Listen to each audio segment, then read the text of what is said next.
Chicago. In January, a mystery illness swept through a call center in a skyscraper on Michigan Avenue in Chicago.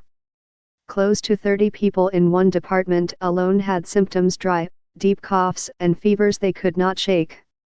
When they gradually returned to work after taking sick days, they sat in their cubicles looking wan and tired. "I've started to think it was the coronavirus," said Julie Parks, a 63-year-old employee who was among the sick.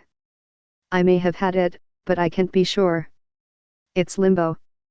The revelation this week that a death in the United States in early February was the result of the coronavirus has significantly altered the understanding of how early the virus may have been circulating in this country. 32 pics from the basement of his house in Bronxville, NY. He showed fans a tour of his setup in a video posted to Twitter. During the draft, fans will see 58 top prospects Viaduct remote video from their homes, after the league sent technology kits to them by mail. They will have to hug Goodell at some other point. Between picks, viewers will see telethon-style performances from celebrities, including the comedian Kevin Hart and the singer Harry Connick, Jr. Team officials will have 10 minutes to make their first-round picks on Thursday, and less time for rounds 2 to 7 on Friday and Saturday. General managers and coaches have been showing off their draft tech setups on social media, with the Giants' Dave Gettleman showing off a relatively lo-fi home office, at least compared with that of Jaguars coach Doug Marrone. If there are technical glitches while a team is on the clock, the NFL will have the option of extending the amount of time the team has to make a pick. No one in the NFL knows how the draft will unfold. But the first two picks, which belong to the Cincinnati Bengals and Washington Redskins, feel as certain as sunrise. Who cares if Joe Burrow has 9-inch hands, as they were reportedly measured at the draft scouting combine in February? The Bengals certainly won't. Burrow, the Louisiana State quarterback, won the Heisman Trophy last season. He also carried the Tigers to a national championship. A son of Ohio, he grew up in Athens, about 150 miles east of Cincinnati. Burrow returns to his home state to resurrect a franchise that hasn't won a playoff game since January 1991, almost 6 years before he was born. For the second consecutive year, a defensive end from Ohio State is primed to be taken at number 2.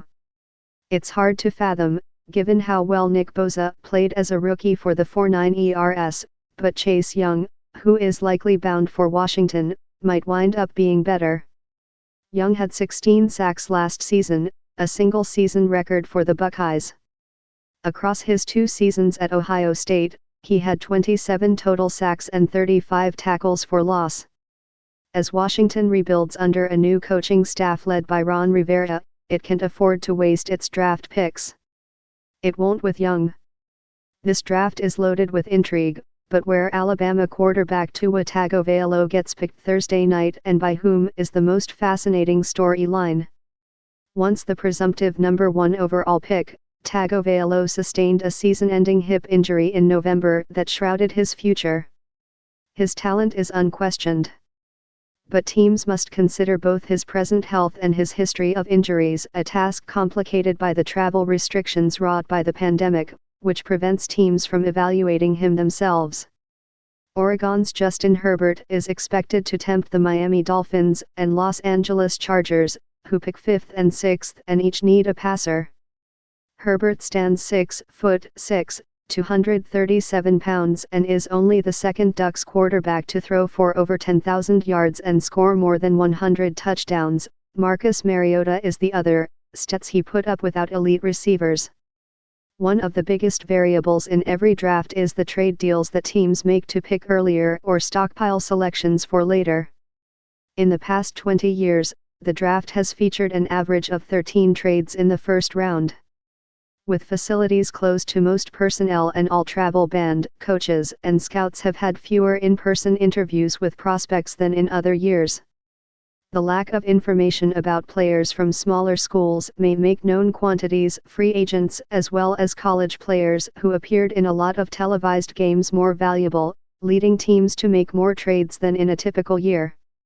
No team's moves are more anticipated than those of the New England Patriots, which ended the 2019 season with an uncharacteristic playoff loss in the wild card round, then subsequently let the franchise cornerstone quarterback Tom Brady walk in free agency and traded Rob Gronkowski to the Tampa Bay Buccaneers.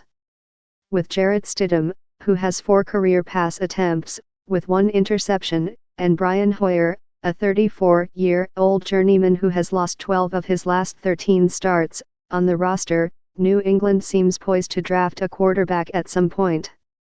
Bill Belichick has 12 picks, but only 1, the 23rd overall, in the first round. 2 points of history worth noting: Belichick is notorious for trading down, preferring to dig for gems in later rounds, and he has not often drafted impactful wide receivers, a position of depth in this year's class.